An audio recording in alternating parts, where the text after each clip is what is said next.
Hello students. तो हमारे पास ये क्वेश्चन देखे ना, कितना मस्त और अच्छा क्वेश्चन मिला हुआ है। इसको चलिए हम लोग सॉल्व करने वाले हैं और ये काफ़ी इंपॉर्टेंट क्वेश्चन है। ठीक है, तो देखिए इसमें कहा क्या गया है आपसे, कह रहा कि 1.8 मीटर लंबी एक छड़ जो ज़मीन पर खड़ी है, ठीक है, और की छाया की माप 1.2 मीटर है, यानी कि 1.2 मीटर है।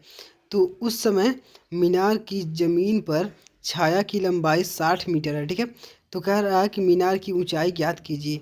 इस तरीके से ये क्वेश्चन हमसे पूछा गया है। चलिए इसको हम लोग यहाँ पे सॉल्व करते हैं। और सबसे पहले हम लोग क्या करेंगे, इसका हम लोग डायग्राम बनाना सीखेंगे। ठीक है, तो कह रहा है कि 1.8 मीटर लंबी एक 1.8 मीटर लंबी है, क्या है, एक छड़ है। ठीक है, तो हम लोग यहाँ पे एक छड़ बनाते हैं। ठीक है, ये हमारा 1.8 मीटर का, ठीक है, 1.8 मीटर। ठीक है, उसके बाद से कह रहा है कि ज़मीन पर खड़ी है ये, तो हमने खड़ा कर दिया इसे। अब कह रहा है कि छाया का माप 1.2 मीटर है। तो मान लीजिए छाया हम लोग का इधर से आ रहा है, तो हम लोग क्या करेंगे, इसका जो छाया बनेगा वो यहाँ बनेगा। ठीक है, इस तरीके से बनेगा। ठीक है, तो इसका जो लंबाई है वो कितना कह रहा है, 1.2 मीटर, इस तरीके से है। ठीक है, वो 1.2 है।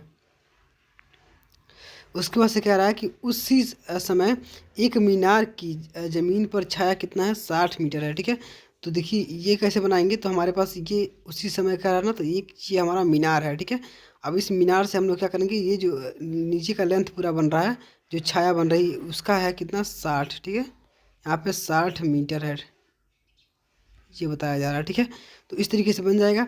अब कह रहा है कि 60 मीटर है, तो मीनार की ऊंचाई ज्ञात करना है, यानी कि हमको ये एच बताना है। ठीक है, पूरा हाइट जो है वो हमें बताना है। तो हम लोग क्या करेंगे, इस पॉइंट से हमको इसको मिला देंगे, इस तरीके से देख सकते हैं। तो यहाँ पे देखेंगे दो त्रिभुज बन रहे हैं। अगर हम यहाँ पे लिख दें ए बी, एक मिनट में कलर चेंज करके तो अच्छा लगेगा। ठीक है, तो मैं यहाँ पे लिख देता हूँ। ठीक है, ये हमारा है ए, ये हमारा है बी, और ये हमारा है सी। ठीक है, इस तरीके से बन गया। अब फिर हम लोग यहाँ पे लिख देते हैं ए बी सी हो गया, यहाँ पे डी, और इसको हम लिख देते हैं ई। ठीक है, इस तरीके से। तो यहाँ पे दो त्रिभुज बन रहे हैं। पहला देखेंगे अगर, तो ये आपका एक बन रहा है डी ई सी, यहाँ पे लिख देंगे डी ई सी।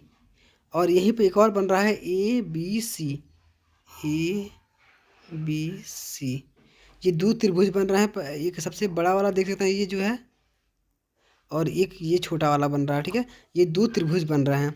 तो हम लोगों ने इस त्रिभुज का एक यहाँ पे क्या था, ए बी सी। ठीक है, तो हम लोगों ने त्रिभुज का एक प्रॉपर्टी पढ़ा था कि उसमें क्या क्या कहा जाता है कि त्रिभुज में समरूप एक त्रिभुज होता है। ठीक है, लेकिन जिसके मतलब स्ट्रक्चर दोनों के बराबर होते हैं, तो वो आपने पढ़ा होगा। तो उसमें उसके लिए हमें तीन इसके कोण जो है वो बराबर होने चाहिए। तो देखेंगे तो यहाँ भी 90 डिग्री का है। ठीक है, फिर यहाँ भी क्या है, ये भी 90 डिग्री, क्योंकि दोनों ज़मीन पे बने हुए हैं। फिर उसके बाद से ये दोनों कोण दोनों त्रिभुज में उभयनिष्ठ है। ठीक है, यानी कि कॉमन है। और फिर ये जो बराबर होगा वो इसके बराबर हो जाएगा। ठीक है, तो ये आप लोग समझ सकते हैं। तो इसलिए ये क्या है, दोनों जो त्रिभुज है वो क्या है, आपके समरूप हो जाएंगे। इस तरीके से आप लोग बना सकते हैं, ये दोनों त्रिभुज समरूप हैं। तो अगर ये समरूप हैं तो यहाँ से हम लोग कह सकते हैं क्या, एक हमारे पास इसका प्रॉपर्टी होती है, वो आप लोग पढ़े, डिटेल में हमने पढ़ाया था आपको। यहाँ पर आप लोग लिख सकते हैं इसकी, ये इसको इसके डिवाइड कर देंगे अगर इससे, अगर हम लिखते हैं क्या, डी ई। ठीक है,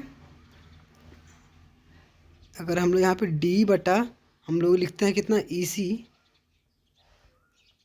ई सी लिखते हैं अगर। ठीक है, तो बराबर हमारे किसकी हो जाएगा, ऊपर जो ये वाला है साइड, उसको हम लिखेंगे क्या, यहाँ पे हो जाएगा, अब बराबर कर देते हैं यहाँ पे, तो ए बी। ठीक है, ए बी बटा हो जाएगा आपका कितना, ये पूरा नीचे वाला जो बड़ा सा है, बड़ा त्रिभुज में, वो हो जाएगा कितना, बी सी। ठीक है, बी सी। इस तरीके से आप लोग लिख सकते हैं। ठीक है, आप लोग यहाँ पे लिखेंगे कि त्रिभुज ए बी सी और त्रिभुज सी, यहाँ पे क्या है, डी ई सी में। ठीक है, जैसे मैंने यहाँ पे लिखा हुआ है इन दो त्रिभुज में। ठीक है, इस तरीके से आप लोग लिखेंगे, तो इतना बराबर इतना होता है त्रिभुज के समरूपता समरूपता से, इस तरीके से आप लोग लिख देंगे। ठीक है, तो इस तरीके से आपका हो जाएगा। अब हम लोग इसी को क्या करें, अगर देखें नीचे, तो जो भी इसका वैल्यू है उसको हम लोग यहाँ पर लिख देंगे, तो हमारा आंसर निकल जाएगा। अब देखिए, तो हमारा यहाँ पे डी का वैल्यू कितना है, तो 1.8 मीटर है। ठीक है, 1.8 मीटर, 1.8 मीटर। फिर देखेंगे ई सी का वैल्यू कितना है, तो ई सी का देखेंगे तो 1.2 है, 1.2 है। ठीक है, फिर बराबर करेंगे यहाँ पे, तो यहाँ पे क्या हो रहा है, ए और बी यहाँ पे है, तो हमको क्या करना है, ऊपर ए बी का वैल्यू निकाला है, तो ए बी का हम लोग एच माने हैं, ठीक है। तो माना है तो एच लिख देंगे यहाँ पे, डिवाइड कर देंगे किससे, हम लोग का बी सी से डिवाइड करना है। तो बी सी का वैल्यू कितना यहाँ पे दिया है, तो टोटल बी सी जो है वो 60 दिया है कि पूरा जो आपका जो मीनार है इसका प्रतिबिंब बन रहा है यहाँ तक, ठीक है, यहाँ तक बन रहा है। तो ये क्या है, 60 मीटर का है, ठीक है। इस तरीके से हम लोग लिख सकते हैं। अब देखेंगे तो ये जो पॉइंट है वो और इस पॉइंट से दोनों पॉइंट हट जाएगा, तो हमारे पास बचेगा 18/12, ठीक है। अब जब हम लोग इसको काटेंगे तो 6 से ऊपर मतलब इसको डिवाइड कर सकते हैं, तो ऊपर हो जाएगा 3 और नीचे कितना हो जाएगा, 6 दूनी 12 होता है, ठीक है। इस तरीके से 3/2 मिल जाएगा।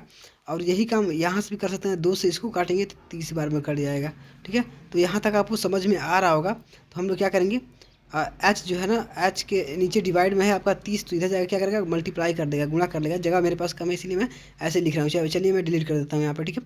तो कितना आपको मिला था, तो आपको मिला था 3 बराबर आपका 3 बराबर आपको मिल गया था एच बटा कितना आपका मिला था 30, ठीक है। इस तरीके से तो ये है जो उधर जाके आपको डिवाइड कर देगा, ठीक है। तो अगर मतलब यहाँ पे डिवाइड में है इसके, तो ये मल्टीप्लाई हो जाएगा, तो एच बराबर हो जाएगा कितना आपके पास, 3 × 30, ठीक है। तो यानी कि एच का वैल्यू जो आएगा वो कितना आएगा, 90 है, ठीक है। तो इस तरीके से हम लोग कह सकते हैं, जो आपका यहाँ पे जो हम लोगों ने देखा था एच का वैल्यू जो फाइंड करना हमें था, वो कितना आएगा आपका 90 मीटर, ठीक है। 90 मीटर आपका आ जाएगा आंसर, ठीक है। तो इस तरीके से हम लोगों का यहाँ पे सोल्यूशन देख सकते हैं। ये फिगर आपका था, पहले हम लोगों ने यही फिगर बनाया हुआ था, यहाँ से आप लोग मैच कर सकते हैं। और ये एच का वैल्यू हम लोगों ने 90 मीटर आंसर इसका लाए हुए हैं, ठीक है। तो चलिए इस तरीके से हम लोगों ने इस क्वेश्चन का सलूशन कर दिया है। इसमें अगर आपको कहीं भी डाउट है तो आप एक वीडियो को दोबारा देख लीजिएगा, और अगर उसके बाद भी अगर डाउट रहता है तो कमेंट बॉक्स में कमेंट कर देना है। और इस तरीके से हम लोगों ने बहुत सारे क्वेश्चन का सलूशन कराया हुआ है, तो जाके वो वीडियो सारा देख सकते हैं। हमारे चैनल के प्ले लिस्ट में सारे पड़े हुए हैं, उनका लिंक आपको डिस्क्रिप्शन बॉक्स में मिल जाएगा। और इस वीडियो को एक लाइक करके अपने फ्रेंड्स में जरूर से शेयर कर दीजिएगा। चलिए, thanks for watching my video. जय हिंद।